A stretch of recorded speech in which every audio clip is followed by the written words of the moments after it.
अस्सलाम वालेकुम, welcome to the second video of Android car manager. इस वीडियो में हम देखेंगे कि इसकी जो प्रोजेक्ट की जो जावा फाइल्स थी उनमें कोड क्या लिखा हुआ है। पिछली वीडियो में हमने देखा कि लेआउट्स कैसे हमने बनाई हैं, कौन कौन सी लेआउट्स हैं, ठीक है। तो आज की इस वीडियो में हम देखेंगे उनमें उन लेआउट्स के साथ कोडिंग जो जावा की है वो हमने कैसे की है और उसमें किस कोड का क्या मकसद है। तो चलें शुरू करते हैं। तो सबसे पहले हम अपनी उसी एप्लीकेशन को रन करते हैं, ठीक है। एप्लीकेशन को रन हमने किया और इसमें हमें जो इसकी मेन स्क्रीन है ये नज़र आई। और हमने सबसे पहले तो ये देखना है कि इस मेन स्क्रीन में हम जिस बटन पे क्लिक करते हैं उसकी रेलिवेंट जो एक्टिविटी है सिर्फ वही ओपन होती है। ऐसे नहीं हो रहा कि मैं सर्च पे क्लिक करूं तो ऐड रिमाइंडर की एक्टिविटी खुले, ठीक है। मैं सर्च के बटन पे क्लिक करता हूँ तो सर्च की एक्सपेंस की जो एक्टिविटी है वही ओपन हो रही है। ऐड रिमाइंडर पे क्लिक करता हूँ तो ऐड रिमाइंडर की एक्टिविटी ही ओपन हो रही है। तो ये कैसे हो रहा है? ये ऐसे हो रहा है कि हमने इन बटन्स के साथ एक एक जो एक्टिविटी है वो अटैच की हुई है। तो वो हमने कैसे अटैच किया है उसके लिए हम यहाँ पे अपने मेन एक्टिविटी की जो जावा फाइल है उसमें जाएंगे, वहाँ पे हम देखेंगे वहाँ पे हमने कैसे अटैच किया है। तो आप ये मेन एक्टिविटी की फ़ाइल खोलेंगे तो इसमें आपको काफ़ी सारा कोड नज़र आएगा इनिशियली। तो ये देख के आपने परेशान नहीं होना। ये मैं आपको यहाँ पे सारी चीज़ें बताने वाला हूँ कि इसमें क्या क्या चीज़ें हैं और कैसे कैसे हो रही हैं, ठीक है। तो अभी हम इसी को देखते हैं। तो मैं एक दफ़ा इसको आपको जो है ना एक क्लोज़ करके दिखा देता हूँ कि इस तरह ये कोड है। और इसमें कुछ इंपोर्ट्स भी हैं, वो भी मैं आपको बताता हूँ उनका क्या मकसद है, ये हम क्यों यूज़ करते हैं और अगर ये यूज़ ना करें तो क्या होता है, ठीक है। तो सबसे पहले आप फर्स्ट लाइन पे देखें तो यहाँ पे आपके पैकेज का नेम आता है, ठीक है। जो पैकेज आपके प्रोजेक्ट का पैकेज है वो उसका नेम आएगा और साथ लिखा हुआ है पैकेज। पैकेज आगे com.vu.car-manager। तो ये पैकेज का नेम हमने खुद रखा हुआ है जब हमने प्रोजेक्ट को क्रिएट किया हुआ था। तो ये पैकेज का नेम आप यहाँ पे अगर आप देखें पैकेज एक्सप्लोरर में तो यहाँ पे ये पैकेज का नेम आपको नज़र आ रहा है com.view.car-manager। तो ये पैकेज का नेम आपको नज़र आ रहा है। एक प्रोजेक्ट के अंदर मल्टीपल पैकेजेस हो सकते हैं, ठीक है। तो यहाँ पे हमारे पास एक ही पैकेज है तो इसलिए यहाँ पे हमारे पास एक ही पैकेज नज़र आ रहा है। अगर आपने मल्टीपल पैकेजेस से चीज़ें यूज़ करनी है तो आपको उन सारे पैकेजेस को यहाँ पे फिर यूज़ करेंगे तो तभी आप उसको एक्सेस कर सकेंगे, ठीक है। तो इसके बाद यहाँ पे आपको कुछ चीज़ें नज़र आ रही हैं, लाइनें जिनके आगे हर किसी के आगे लिखा हुआ है इंपोर्ट। इंपोर्ट का मतलब क्या होता है आपको पता ही है, कहीं से अपने अंदर लेके आना तो उसको हम इंपोर्ट करते हैं, ठीक है। जिस तरह हम अपने ऑयल इंपोर्ट करते हैं या दूसरी चीज़ें इंपोर्ट करते हैं तो हम दूसरे ममालिक से अपने कंट्री में लेके आते हैं वो चीज़ें, तो उसमें उसको हम इंपोर्ट करते हैं। तो यहाँ पे भी क्या हो रहा है, तो यहाँ पे भी हम इंपोर्ट लिखते हैं ताकि हम जो दूसरी लाइब्रेरीज़ हैं उनसे हम फंक्शनैलिटी उनकी अपनी एप्लीकेशन के अंदर लेके आ सकें। तो यहाँ पे फॉर एग्जांपल ये पहली जो इंपोर्ट है इसका क्या काम है, इसका काम ये है कि ये सिंपल डेट फॉर्मेट को इंपोर्ट कर रहा है हमारे जो पैकेज है इसके अंदर या हमारी एक्टिविटी के अंदर। तो जो डेट की फॉर्मेटिंग है वो हम करें तो उसके लिए हमें ये वाली जो इंपोर्ट है या जो लाइब्रेरी है ये लाइब्रेरी हमें इंपोर्ट करनी पड़ती है, ये लाइब्रेरी हमें अपने पैकेज में यूज़ करनी पड़ती है। तो इसी तरह ये बाकी की जितनी भी लाइब्रेरीज़ हैं इनसे हमने फंक्शनैलिटी इंपोर्ट की है। जिस तरह डेटाबेस हमने करना है तो डेटाबेस के लिए हम डेटाबेस की जो लाइब्रेरी है यहाँ पे वो इंपोर्ट करेंगे तो तब हम जाके लाइब्रेरी डेटाबेस को यूज़ कर सकेंगे।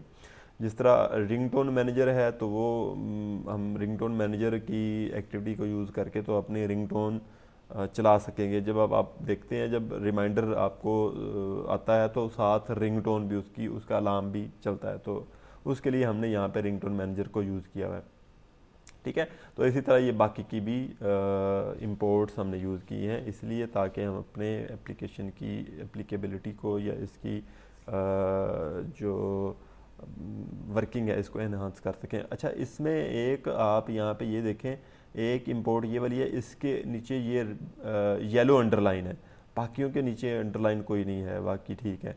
तो इस येलो अंडरलाइन का मकसद ये है, मतलब इसका ये है कि ये हमने इंपोर्ट तो इस लाइब्रेरी को किया लेकिन इसको हमने कहीं यूज़ नहीं किया अपनी इस एक्टिविटी के अंदर, ठीक है।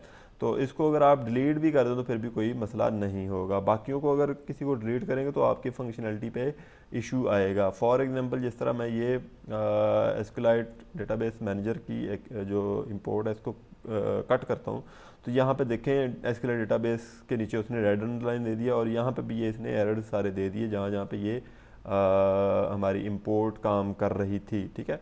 मैं इसको दोबारा वहाँ पे पेस्ट कर दूँ तो अब ये दोबारा इसको ठीक कर देगा, ठीक है। उसके बाद फिर यहाँ पे आप देखें public class main activity x tends activity, ठीक है। तो यहाँ पे जो हमारी क्लास का नेम है ये मेन एक्टिविटी, इसकी कीवर्ड 3 होते हैं, पब्लिक, प्रोटेक्टेड और प्राइवेट। ये तो आपको पता ही है, पब्लिक की ये एक एक्सेस स्पेसिफायर है कि ये आपकी एक्सेस को स्पेसिफाई करता है, बताता है कि आपकी एक्सेस कहाँ तक है, वो पब्लिक है या वो प्राइवेट है या वो प्रोटेक्टेड है, ठीक है। तो उसके बाद यहाँ पे ये इसकी टाइप बता रहा है कि ये इसकी टाइप क्या है, ये इसकी टाइप है क्लास। मतलब आपकी ये जो एक्टिविटी होगी इसका नाम भी वही होगा जो आपकी यहाँ पे क्लास का नेम होगा। यहाँ पे देखें आपकी फाइल का नेम है मेन एक्टिविटी डॉट जावा, ठीक है। डॉट जावा को आप छोड़ दें, मेन एक्टिविटी इसका नेम ही देखें मेन एक्टिविटी, तो यहाँ पे भी देखें मेन एक्टिविटी ही लिखा होगा। जो आपकी फाइल का नाम होगा वही आपकी यहाँ पे क्लास का नेम होगा, ठीक है। बाय डिफ़ॉल्ट ऐसे ही होता है, ठीक है। और नेक्स्ट आगे आप देखें तो लिखा हुआ है एक्सटेंड्स और उसके बाद लिखा हुआ है एक्टिविटी। ये जो एक्टिविटी है ये हमारे पास एक जो लाइब्रेरी है एक्टिविटी की, ये देखें, ठीक है। And import Android dot app dot activity. तो ये एक्टिविटी की जो लाइब्रेरी है ये हमने इंपोर्ट की है ताकि हमारी जो एक्टिविटी है या जो हमारी ये लेआउट है, ये जो हमारा ये जो पेज है इसकी जो फंक्शनैलिटी है उसको हम एनहांस कर सकें। तो जो एक्टिविटी के फंक्शंस होंगे, फीचर्स होंगे, वो सारे हम अपनी इस एक्टिविटी में यूज़ कर सकें। ये जो एक्टिविटी, ये जो मैं आपको बता रहा हूँ बार बार एक्टिविटी, तो एक्टिविटी का मतलब हम यहाँ पे ये एक जो हमारी पेज है उसको हम एक्टिविटी ही कह रहे हैं, ठीक है। तो यहाँ पे ये जो एक्टिविटी की लेआउट हमने यहाँ पे एक्टिविटी की लाइब्रेरी यहाँ पे हमने इंपोर्ट की है, तो ये हम इसलिए किया है कि ताकि एक्टिविटी की जितनी भी फंक्शंस या फीचर्स हैं वो हम अपनी इस मेन एक्टिविटी वाले जो पेज है इसमें यूज़ कर सकें। तो यहाँ पे एक्सटेंड्स का मतलब ही ये है कि हम अपनी मेन एक्टिविटी जो हमारी क्लास फाइल है उसके फंक्शंस को एनहांस कर सकें, किसके साथ, एक्टिविटी के फीचर्स के साथ।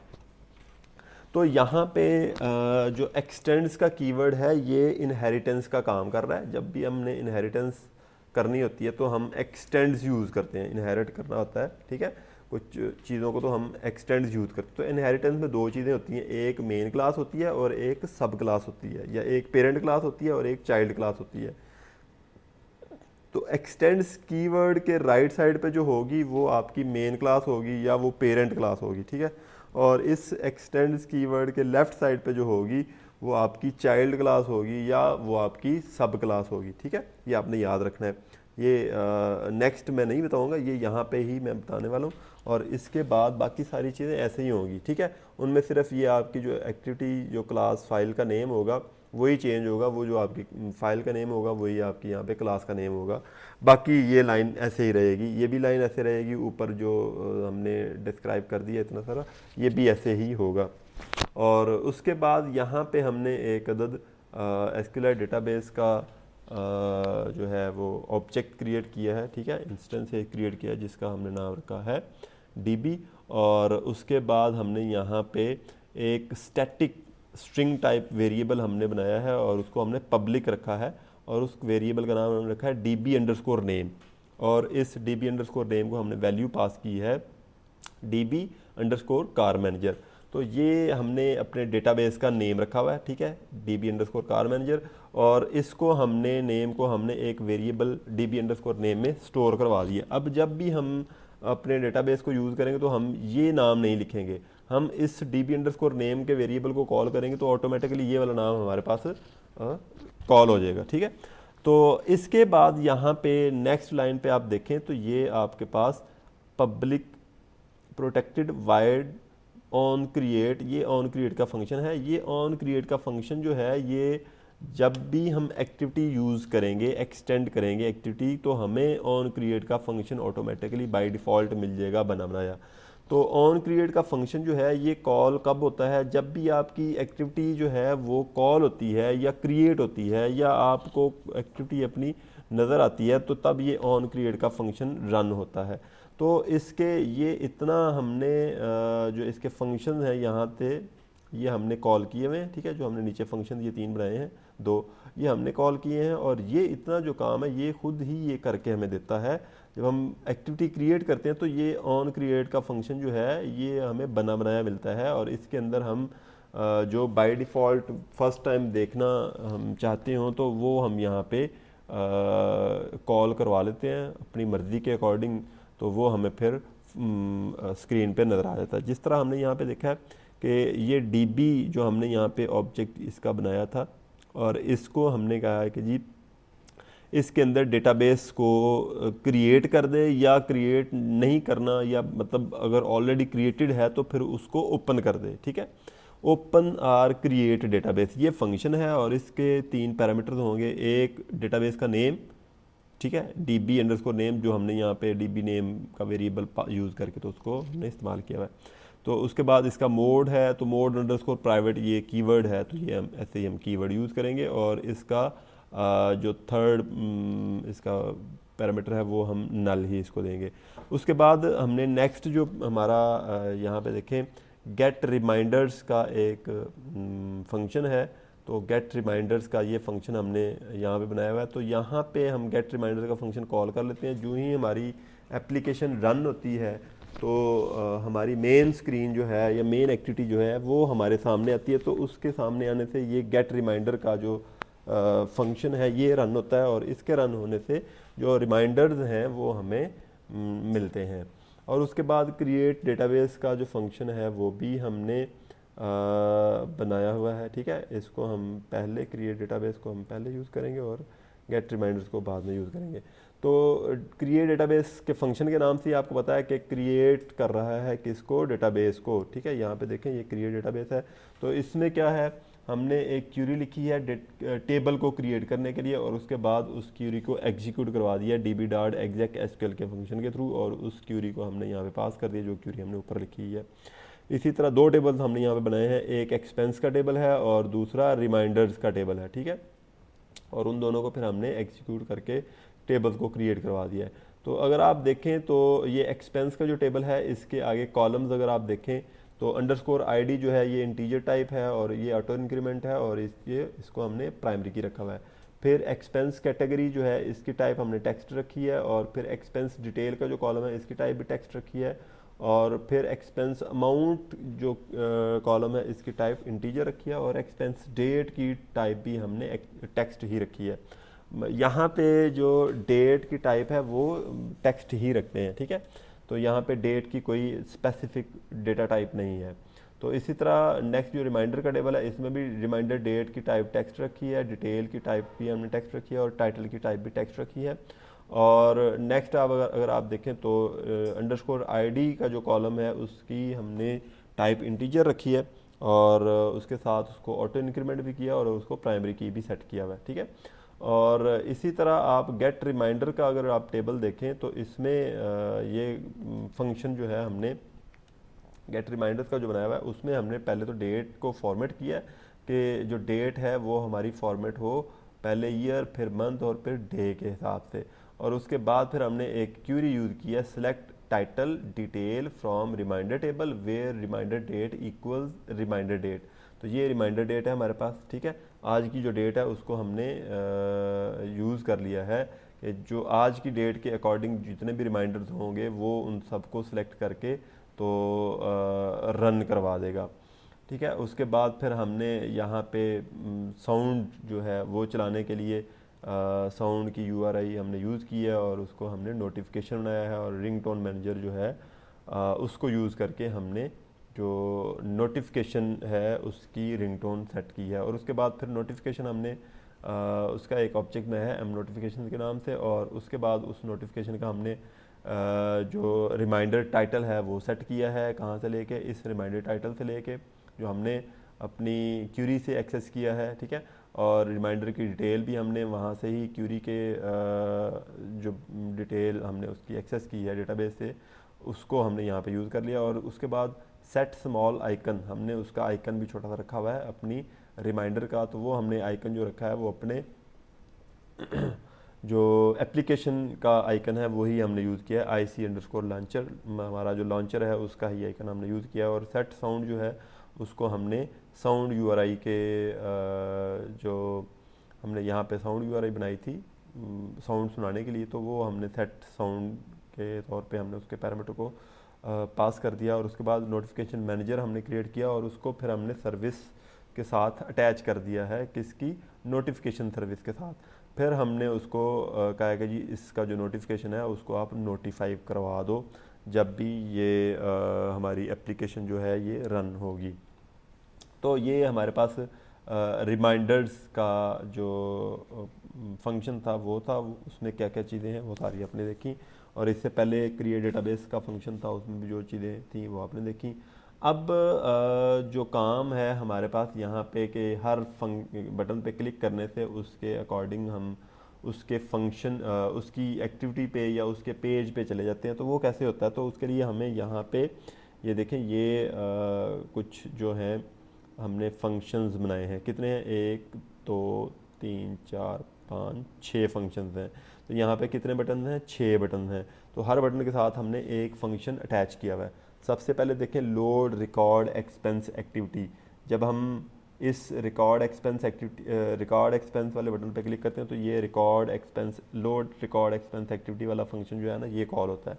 उसी तरह जब लोड ऐड रिमाइंडर एक्टिविटी वाला फंक्शन तब आपके पास कॉल होगा जब आप ये ऐड रिमाइंडर वाला जो है ये फंक्शन कॉल करेंगे।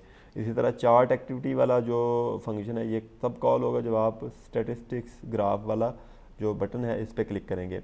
इस तरह कंप्यूट कंजप्शन, सर्च एक्सपेंस और अपलोड रिसीप्ट एक्टिविटी, ये सारी एक्टिविटीज़ तब आपकी कॉल होंगी जब आप उसके रेलिवेंट बटन पे क्लिक करेंगे। अब हम देखते हैं कि इन फंक्शंस के अंदर है क्या।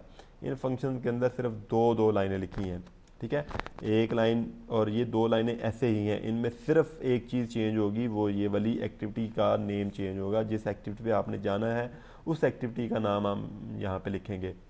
मैंने यहाँ पे लिखा है लोड रिकॉर्ड एक्सपेंस एक्टिविटी, मतलब मैंने ये फंक्शन बनाया है रिकॉर्ड एक्सपेंस की एक्टिविटी को कॉल करने के लिए या लोड करने के लिए। तो मुझे यहाँ पे कौन सी एक्टिविटी का नाम देना पड़ेगा, रिकॉर्ड एक्सपेंस की एक्टिविटी का। तो यहाँ पे देखें रिकॉर्ड एक्सपेंस की एक्टिविटी क्या है, उसका नाम रिकॉर्ड एक्सपेंस एक्टिविटी डॉट जावा। तो यहाँ पे मैं लिखूँगा record expense activity dot class, ठीक है। तो इसी कोड को फिर मैंने कॉपी किया और कॉपी करने के बाद फिर नेक्स्ट जो मेरे फंक्शंस हैं उनमें मैंने पेस्ट किया और हर किसी के अंदर जाके तो ये जो इंटेंट है इसके अंदर आप देखेंगे कि यहाँ पे सिर्फ उस एक्टिविटी का नेम लिख दिया मैंने जिसको मैंने यूज़ करना है, जिसको मैंने शो करवाना है या जिसको मैंने कॉल करना है। तो ये फंक्शन मैंने बनाया था लोड ऐड रिमाइंडर के लिए, ठीक है, ऐड रिमाइंडर की एक्टिविटी को लोड करने के लिए। तो यहाँ पे मैंने ऐड रिमाइंडर एक्टिविटी का ही नाम यहाँ पे दे दिया। इसी तरह लास्ट वाली पे भी आप देख लें तो इस पे भी अपलोड रिसीट वाली जो एक्टिविटी है वो ही आपको नज़र आएगी। अब ये हमने बटन के साथ अटैच कैसे करवाए, ठीक है, इनके अंदर तो हमने कोड तो लिख लिया कि ये फंक्शन जब कॉल होगा तो ये एक्टिविटीज़ जो हैं ये आपको नज़र आएंगी। अब हमने देखना है कि ये फंक्शन हमने कहाँ पे यूज़ किए हैं जिसकी वजह से बटन पे क्लिक करते हैं तो ये फंक्शन कॉल हो जाता है। तो देखिए मैंने क्या किया, ये जो फंक्शन है मेरे पास लोड रिकॉर्ड एक्सपेंस एक्टिविटी, इसको मैंने डबल क्लिक किया इसके नाम को और इसको कॉपी कर लिया। कॉपी करने के बाद मैंने क्या किया, मेन वाली जो हमारी XML की फ़ाइल है, जो इसकी लेआउट फाइल है, उस पर गया और इसमें से जिस बटन के साथ मैंने इस फंक्शन को अटैच करवाना है उसके साथ मैंने उस पर मैंने क्लिक किया, ठीक है। जिस तरह मैंने ये रिकॉर्ड एक्सपेंस वाले बटन पे क्लिक किया और इसके साथ, क्योंकि मैंने रिकॉर्ड एक्सपेंस के बटन के साथ इसको अटैच करवाना था कि मेरी जो रिकॉर्ड एक्सपेंस की एक्टिविटी है वो तब ओपन हो जब मैं इस बटन पे क्लिक करूं। तो इस बटन पे उस रिकॉर्ड एक्सपेंस की एक्टिविटी को ओपन करने के लिए मुझे इस फंक्शन को कॉल करना होगा। तो इस फंक्शन को कॉल करने के लिए मैं इस फंक्शन के नेम को कॉपी कर लूँगा, और नेम को कॉपी करने के बाद इस बटन के पर क्लिक करने के बाद मैं यहाँ पे ऑन क्लिक का एक इवेंट होगा, ठीक है। इसकी प्रॉपर्टीज़ में आप अगर देखें तो यहाँ पे ऑन क्लिक का इवेंट है, ये देखें, ठीक ठीक है, ये ऑन क्लिक का इवेंट है। और इस इवेंट के आगे आपने उस फंक्शन का नाम पेस्ट कर देना है जो फंक्शन आपने कॉल करना है इसकी रेलिवेंट एक्टिविटी को शो करवाने के लिए। तो यहाँ पे देखें, यहाँ पे कौन सा लोड रिकॉर्ड एक्सपेंस एक्टिविटी, तो लोड रिकॉर्ड एक्सपेंस एक्टिविटी का फंक्शन यहाँ पे कॉल हुआ, ठीक है। इसी तरह लोड रिमाइंडर एक्टिविटी, तो ये फंक्शन कॉल हुआ है कहाँ पे, ये ऐड रिमाइंडर जो है, यहाँ पे देखें लोड ऐड रिमाइंडर एक्टिविटी, यहाँ पे ये फंक्शन कॉल हुआ है। अब जिस तरह मैं सर्च एक्सपेंस एक्टिविटी पे क्लिक करूँगा तो आपको नज़र आ जाएगा लोड सर्च एक्सपेंस एक्टिविटी का फंक्शन यहाँ पे कॉल हुआ है। इसी तरह स्टैटिस्टिक्स ग्राफ पे क्लिक करेंगे तो आप यहाँ पे देखेंगे लोड चार्ट्स एक्टिविटी का फंक्शन यहाँ पे कॉल हुआ है। तो इस तरह ये फंक्शंस हमने इनके ऑन क्लिक इवेंट के ऊपर यूज़ करके तो हर एक्टिविटी को हमने वहाँ पे शो करवाया हुआ है। तो ये तो हमारी मेन एक्टिविटी होगी। अब हम देखते हैं कि हमारी जो रिकॉर्ड एक्सपेंस वाली एक्टिविटी थी उसमें क्या चीज़ें हैं। यहाँ से हम स्टार्ट करते हैं। रिकॉर्ड एक्सपेंस वाली एक्टिविटी में हमारे पास क्या क्या चीज़ें हैं, ये 3-4 चीज़ें हैं। इसमें एक हमने एक क्यूरी यूज़ की होगी सबमिट के बटन पे।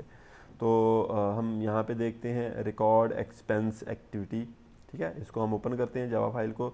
तो यहाँ पे वही चीज़ें दोबारा मैं आपको दिखा देता हूँ। ये वही इंपोर्ट्स हैं, ऊपर पैकेज है, यहाँ पे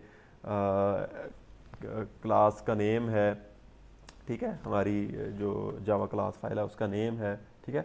और उसके बाद एक्सटेंड्स एक्टिविटी है, और उसके बाद यहाँ पे हमने कुछ डिफरेंट चीज़ें हैं। यहाँ पे एक तो हमने डेटाबेस का ऑब्जेक्ट क्रिएट किया है, फिर उसके बाद एक स्पिनर जिसका नाम हमने कैटेगरी रखा है, फिर उसके बाद एक एडिट टेक्स्ट, 3 उसके हमने जो है ऑब्जेक्ट क्रिएट किए हैं, ठीक है। एक डिटेल है, कॉस्ट है और डेट है। तो ये हमने इसलिए किए हैं ताकि हम ये हमारे पास जो एडिट टेक्स्ट हैं इनमें जो वैल्यू लिखी हुई है वो हम एक्सेस कर सकें। जो यूज़र ने वैल्यू यहाँ पे लिखी है वो हम एक्सेस करके उसको हमने डेटाबेस में स्टोर करवाना है, ठीक है। तो उसके लिए हमें इनको एक्सेस करना पड़ना था। सबसे पहले तो हमने डेटाबेस को ओपन कर लिया, ठीक है। अगर ओपन नहीं है तो उसको मतलब अब अगर क्रिएटेड नहीं है तो उसको हमने क्रिएट करके ओपन कर देंगे। अगर क्रिएटेड है तो वो क्रिएट होने के बाद मतलब वो ओपन हो जाएगा, क्रिएट नहीं होगा अगर ऑलरेडी क्रिएटेड है तो। उसके बाद हमने ये देखें कैटेगरी, यहाँ पे स्पिनर हमने एक यूज़ किया। स्पिनर क्यों यूज़ किया, क्योंकि ये स्पिनर है हमारे पास, तो यहाँ पे हमने एक स्पिनर जो है वो यूज़ करके तो उसका नाम हमने कैटेगरी कर दिया, ठीक है। और ये इसकी कास्ट हमने इसको किया, इसको कन्वर्ट किया कि इसको हमने बताया कि ये स्पिनर टाइप का है हमारे पास, ठीक है। और उसके बाद हमने फाइंड व्यू बाई आईडी, उनके आईडी के अगेंस्ट हमने इन व्यूज़ को फाइंड किया है। किस पे, इस पूरे प्रोजेक्ट के अंदर हमने उनको फाइंड किया है, ठीक है। तो उसका आईडी क्या है, स्पिनर अंडरस्कोर कैटेगरीज, ठीक है। हर किसी का जो आईडी है वो हमने यहाँ पे पास करके तो उसको हमने उसका एक ऑब्जेक्ट क्रिएट कर लिया। अब इस ऑब्जेक्ट के अगेंस्ट हम इसकी जो वैल्यूज़ हैं वो एक्सेस करेंगे, ठीक है। अब इसके बाद यहाँ पे देखो हमने एक और फंक्शन क्रिएट किया है खुद से, पब्लिक वॉइड ऐड एक्सपेंस, ठीक है। ऐड एक्सपेंस का जो फंक्शन है वो हमने क्रिएट किया है।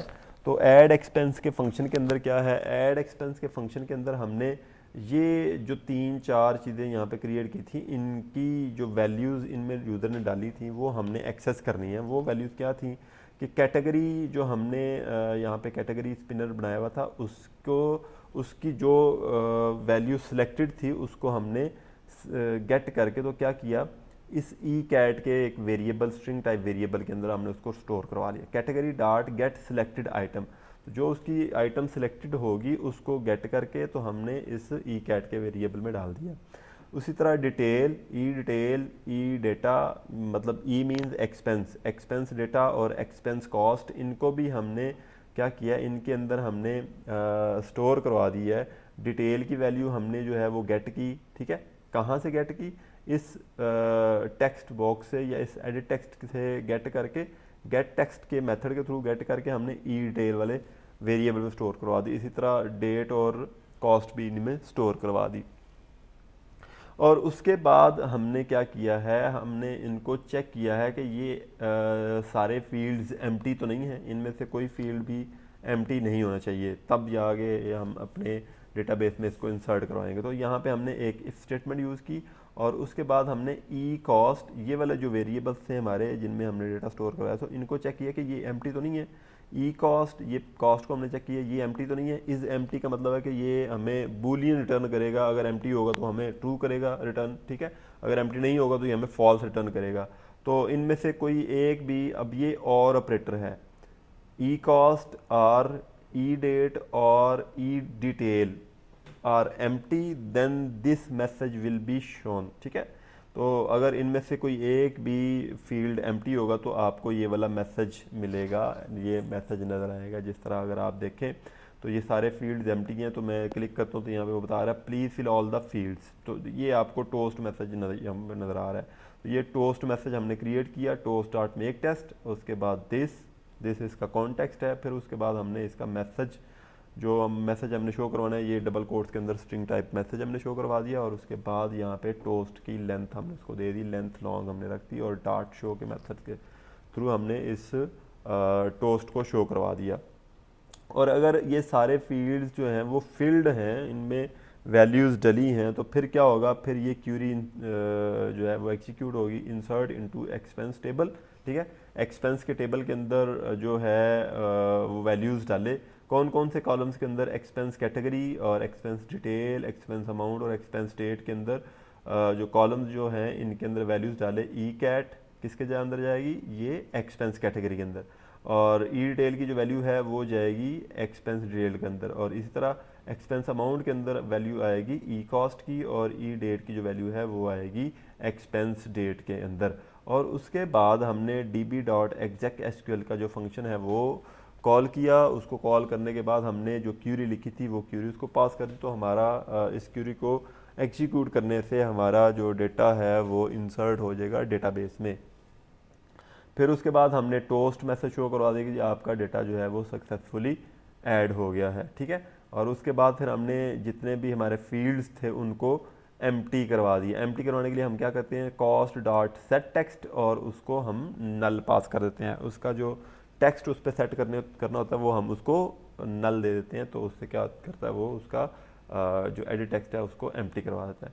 तो ये इतना काम था। अब यहाँ पे ये जो हमने ऐड एक्सपेंस का जो फंक्शन बनाया है ये कब काम करता है, ये तब काम करता है जब हम इस सबमिट के बटन पे क्लिक करते हैं, ठीक है। सबमिट के बटन पे क्लिक करते हैं तो वो पहले चेक करता है कि ये इनमें से कोई फील्ड एम्प्टी तो नहीं है। जब अगर एम्प्टी है तो फिर वो आपको क्या करता है, ये मैसेज शो करता है। अगर कोई फील्ड एम्प्टी नहीं है तो फिर क्या करता है वो एल्स वाला ये पोर्शन एग्जीक्यूट करता है, और क्यूरी को एग्जीक्यूट करवा के रन करवा के तो आपको डेटाबेस में डेटा इंसर्ट करवा के तो ये सारे फील्ड जो हैं वो एम्प्टी करवा देता है। तो अब ये जो फंक्शन है ऐड एक्सपेंस का, ये हमने कहाँ पे यूज़ किया, जिस तरह आपने वो मेन एक्टिविटी में देखा है तो वहाँ पे हमने क्या किया है, हर बटन के साथ एक फंक्शन अटैच कर दिया था। तो यहाँ पे भी इस एक्टिविटी पे भी हमने इसका जो फंक्शन है वो इस सबमिट के बटन के साथ अटैच किया हुआ है।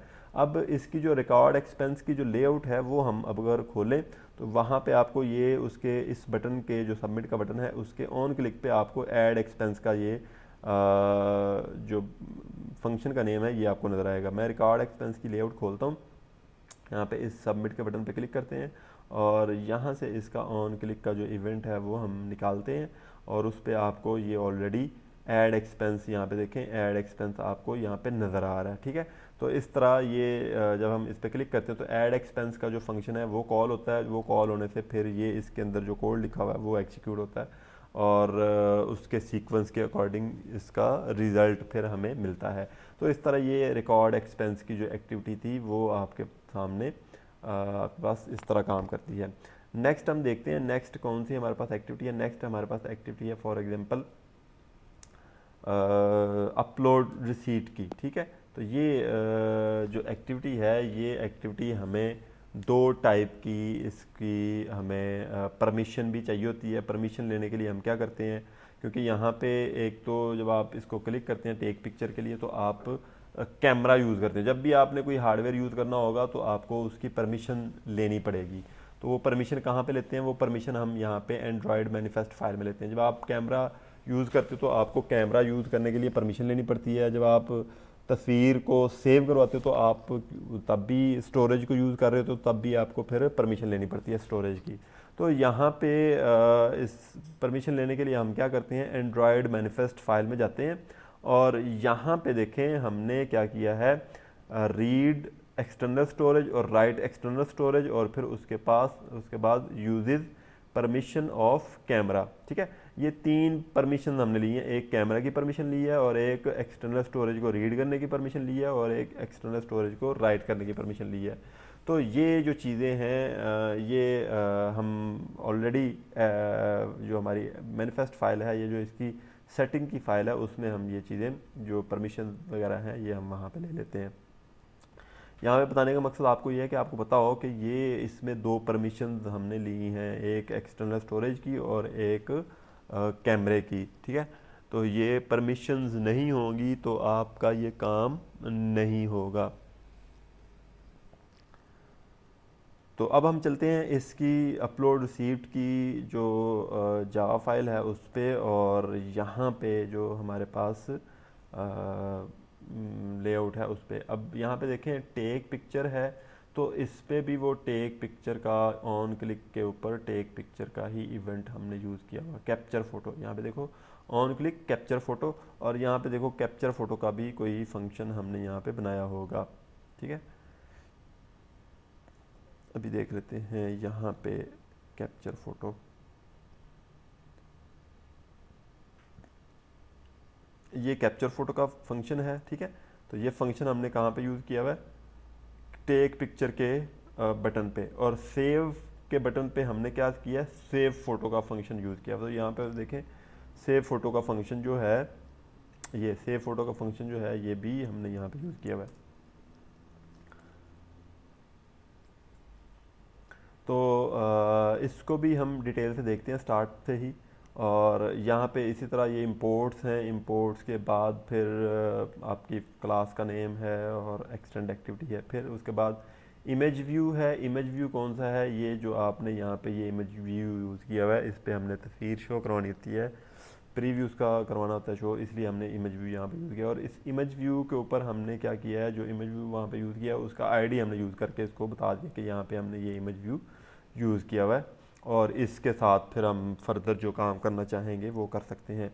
उसके बाद कैप्चर फ़ोटो का जो फंक्शन है वो जब हम टेक फ़ोटो के बटन पे क्लिक करते हैं तो ये फंक्शन कॉल होता है। इसके कॉल होने से क्या होता है कि एक इंटेंट जो है वो कॉल होता है, जो इंटेंट है वो है एक्शन इमेज अंडरस्कोर कैप्चर का।